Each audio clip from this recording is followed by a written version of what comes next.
I decided to change my life. And I was like, look, the problem is that I'm living in the South Bay, and even though I drive to Los Angeles, I got to not worry about this job anymore. I got to just move to Hollywood. I got to get involved there. I got to meet other people that are in the business. And if I have to work manpower jobs, where you just work like 4 days at this place and 4 days at that place, well, then that's fine. And by the way, I shouldn't be making money until I'm making money doing what I want to do. And not that that was ever a danger. All right, but then the next thing I knew, I moved out of the South Bay, and then I couldn't move into Hollywood. I couldn't afford Hollywood, but I could afford Koreatown, and that was close enough. And literally the minute I kind of moved out there, I met a guy who wrote low-budget horror movies, and then through him, I met other guys that wrote low-budget horror movies, and this guy who directs a few low-budget horror, and this guy who produces a couple.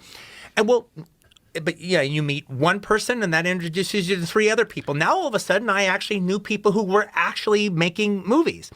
And the thing about it was like, also, well, if these guys can do what I can do... Because they weren't too special. Right. Yeah. That's the weird realization that you end up having. Yeah. And then literally, it wasn't like everything changed, but like within a year and a half from moving out of the South Bay and moving into the Hollywood area, within a year and a half, I was finally able to make a living as a writer. Getting like a $7,000 for this rewrite on this script over here. $4,000 for this polish over here, another $10,000 for this rewrite over here. Well, shit. I mean, I would make $10,000 a year through all my 20s before that point. So if I can make $15,000 from writing, oh my God, that was the greatest thing in the world. Wow. But it just takes being around people that are actually doing it, so you realize it's possible. Well, it's the realizing it's possible, but it's also a situation where it's like.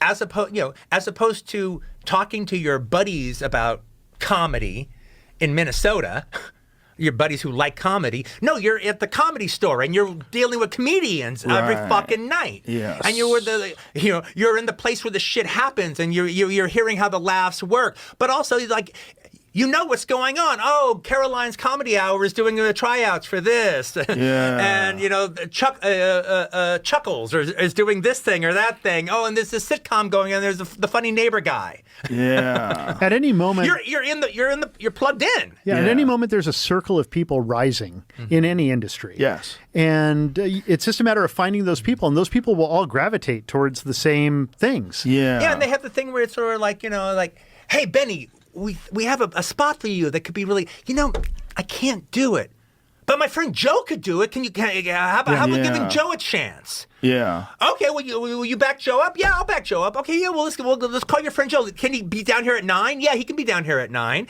Well, that's how you get a fucking gig.